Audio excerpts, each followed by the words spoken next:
So hey guys and welcome back to another video my channel. So आज की इस video के अंदर हम कंपेयर करा के देखने वाले हैं गोकू जो कि अपने MUI वाले वर्जन में रहेगा और साइतामा और हमारा डॉक्टर मैनहट्टन रहेगा। आपको एक वीडियो के अंदर तीन लोगों का कंपेयर दिखने वाला है जो कि है doctor Manhattan versus Goku versus हमारा साइतामा। अब ये वीडियो काफी ज्यादा इंटरेस्टिंग होने वाली है, इसलिए आपको वीडियो को स्टार्ट से लेकर एंड तक जरूर देखना पड़ेगा। सो बिना किसी देरी के चलिए स्टार्ट करते हैं इस वीडियो को। तो सबसे पहले हम बात करते हैं साइतामा की। तो अगर हम साइतामा की बात करें तो साइतामा का जो क्रिएटर है, जो साइतामा को बनाया, उसने साइतामा को कुछ इस तरीके से बनाया है कि साइतामा अपनी ट्रेनिंग के दौरान इतना ज़्यादा पावरफुल हो चुका है कि वो किसी को भी बहुत आराम से नॉकआउट कर सकता है।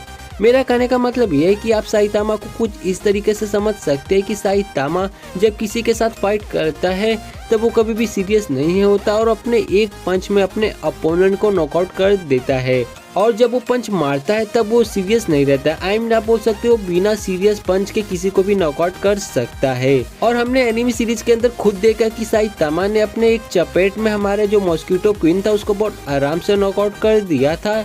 इसके अलावा साइतामा ने स्टार बस्टर कैरेक्टर के साथ फाइट कर चुका है और उसे बहुत आसानी से नॉकआउट कर दिया है। इसके अलावा साइतामा के रिफ्लेक्सेस इतने ज़्यादा फास्ट है कि वो बिना किसी को अपने अपोनेंट को बिना हिले बहुत आसानी से नॉकआउट कर देता है। इसके अलावा साइतामा की स्पीड भी काफी ज्यादा फास्ट है क्योंकि वो अपने एक जंप में अर्थ से सीधा मून पे पहुंच जाता है। और हाँ, साइतामा कभी भी अपनी सीरियस पंच का यूज नहीं किया है और ना ही कभी वो सीरियस होकर फाइट करता है। इसके अलावा ना वो कभी फाइट करते समय अपने मुंह पे कोई भी एक्सप्रेशन नहीं लाता। तो हाँ, यही साइतामा की जो भी पावर्स हमें बताई गई है सीरीज के अंदर कि वो कभी भी फाइट करते समय सीरियस नहीं होता और ना ही कभी हमें वो सीरियस देखने को मिला है। बट क्या उसे डॉक्टर मैनहट्टन और गोकू के सामने सीरियस होना पड़ेगा? इसका तो आंसर आपको आगे पता ही चलेगा। तो अब बात करते हैं हम गोकू की। तो यहाँ पे मैं गोकू का उसका MUI वाला फॉर्म लूंगा जो कि हमें बैटल ऑफ टूर्नामेंट के अंदर देखने को मिला था। अब गोकू को उसका ये वाला पावर तब मिलता है जब वो जीरेन के साथ फाइट कर रहा रहता है और फाइट के दौरान उसकी ये पावर अनलॉक होती है, या फिर आप बोल सकते हो उसका ये वाला फॉर्म अनलॉक होता है। अब गोकू का MUI फॉर्म इतना ज़्यादा पावरफुल है कि उसने जो हमारा जीरेन था जो कि गोकू के ऊपर भारी पड़ रहा था, जिसने गोकू, वजीटा और नंबर 17 और फ्रीजा जैसे कैरेक्टर उन सभी को बहुत आसानी से नॉकआउट कर रहा था, वो जीरेन को हमारा गोकू जो जीरेन की रिफ्लेक्सेस थी, गोकू उन्हें बहुत आसानी से मतलब बोल सकते हो आप डॉज करता हुआ दिख रहा था। जीरेन की रिफ्लेक्सेस को गोकू बहुत आसानी से देख रहा था। और जीरेन कितना ज़्यादा पावरफुल है ये मुझे बताने की जरूरत नहीं होगी। जीरेन हमारा गॉड ऑफ डिस्ट्रक्शन से भी ज्यादा पावरफुल है। अब गॉड ऑफ डिस्ट्रक्शन कितना ज्यादा पावरफुल है ये तो आप सभी ने देखा ही होगा, बट जीरेन उससे भी ज्यादा पावरफुल है और गोकू ने उसके रिफ्लेक्सेस को बहुत आसानी से मतलब डॉज करता हुआ दिख रहा था। और गोकू जब अपने MUI फॉर्म में चला गया था तब वो जीरेन के साथ बहुत अच्छी खासी फाइट कर रहा था, या फिर आप बोल सकते हो वो जीरेन को लगभग बोरोबरी का टक्कर दे रहा था। दोनों इक्वल पावरफुल हो गए थे।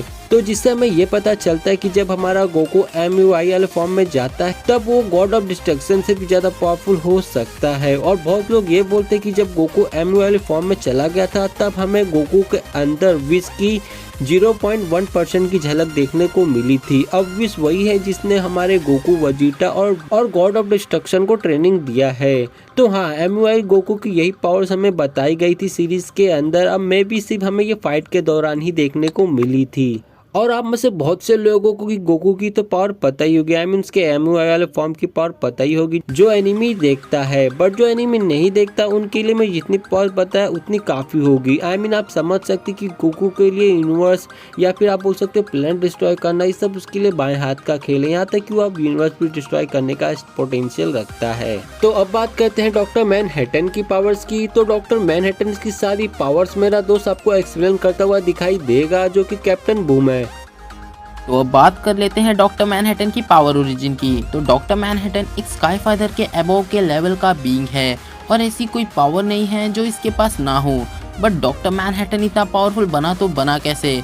तो डॉक्टर जॉन ऑस्टरमैन जो कि एक न्यूक्लियर फिजिसिस्ट थे, वो एक न्यूक्लियर एक्सपेरिमेंट के दौरान ट्रांसफॉर्म हो जाते हैं god like omnipotent being Doctor Manhattan में। वैसे मुझे पर्सनली डॉक्टर मैनहट्टन हमारे हिंदू माइथोलॉजी के भगवान शिव के सिमिलर दिखते हैं, मे बी ये कैरेक्टर उन्हीं से इंस्पायर्ड हो, बट ये तो मेरा पर्सनल ओपिनियन है जिसे दिल पर मत लेना। तो बिना किसी टाइम वेस्ट के आते हैं डॉक्टर मैनहट्टन की पावर्स की तरफ। तो डॉक्टर मैनहट्टन बेसिकली एक प्योर फॉर्म ऑफ एनर्जी है जिसकी वजह से उसके पास आ जाती है फेनोमिनल वर्सटाइल पावर्स, जो कि है energy manipulation, matter transmutation, cosmic awareness जैसी मैसिव पावर्स होने के साथ साथ space manipulation, mind manipulation, reality manipulation, size shifting, shape shifting, atomic level manipulation, molecular manipulation, magic manipulation.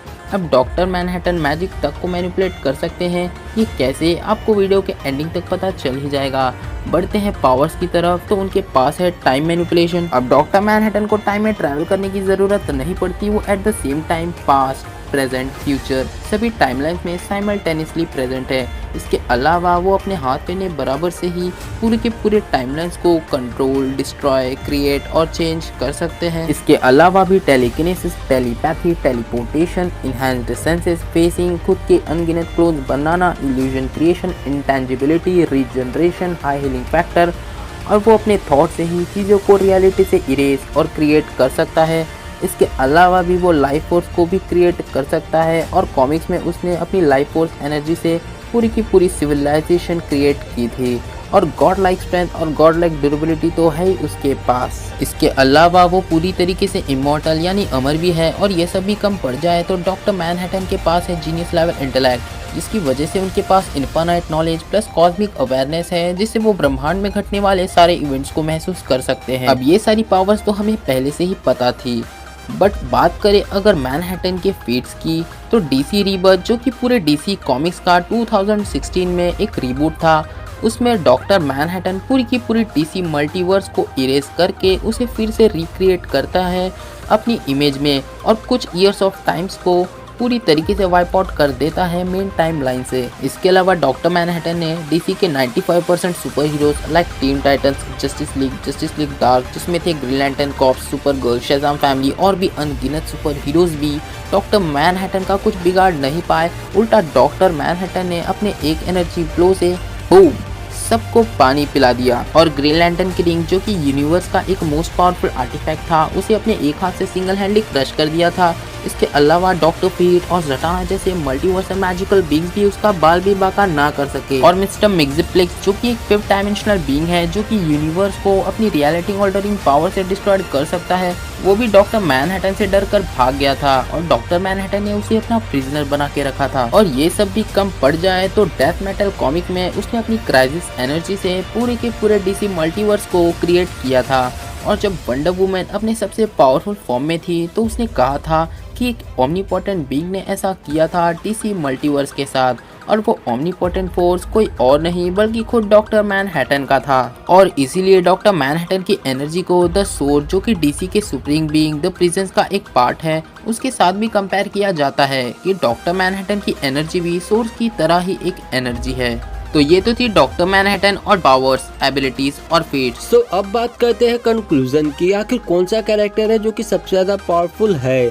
तो अगर यहाँ पे मेरे ओपिनियन को देखा जाए तो मैं यहाँ पे आपका ज़्यादा टाइम नहीं वेस्ट करूँगा, सीधा मैं बता दूँ, अगर ये तीनों कैरेक्टर के बीच में कभी फाइट होगा तो इसका सिंपल सा विनर हमारा डॉक्टर मैनहट्टन होगा, क्योंकि डॉक्टर मैनहट्टन इतना ज़्यादा पावरफुल हो चुका है कि उसके पास कोई उसका फिजिकल बॉडी नहीं है। आई मीन वो अपने सोचने भर से किसी को भी डिसइंटीग्रेट कर सकता है, अपने वो सोचने भर से लाइफ को क्रिएट कर सकता है, लाइफ को डिस्ट्रॉय कर सकता है, और वो कौन से भी डायमेंशन में भी जा सकता है। और बात करें अगर हम गोकू और साइतामा की, तो ये दोनों कैरेक्टर की लिमिट आ जाती है। अब भले ही हमें साइतामा की कोई भी लिमिट देखने को नहीं मिली और ना ही गोकू की लिमिट देखने को मिली है, बट हमें डॉक्टर मैनहट्टन की कोई भी लिमिट देखने को नहीं मिली। बट डॉक्टर मैनहट्टन की पावर्स जो है ना वो काफी ज्यादा अलग है। आई मीन वो लाइफ को क्रिएट कर सकता है, वो अपने सोचने भर से किसी को भी डिसइंटीग्रेट कर सकता है, और ना ही कोई उसकी फिजिकल बॉडी है, तो जिससे गोकू और साइतामा को काफी ज्यादा परेशानी होगी। आई मीन जब तक किसी का बंदे का फिजिकल बॉडी नहीं रहेगा तो कोई बंदा उसे मारेगा कैसे। और मेन बात यहाँ पे ये बैटल शुरू होने से पहले ही खत्म हो सकती है, क्योंकि हमारा डॉक्टर मैनहट्टन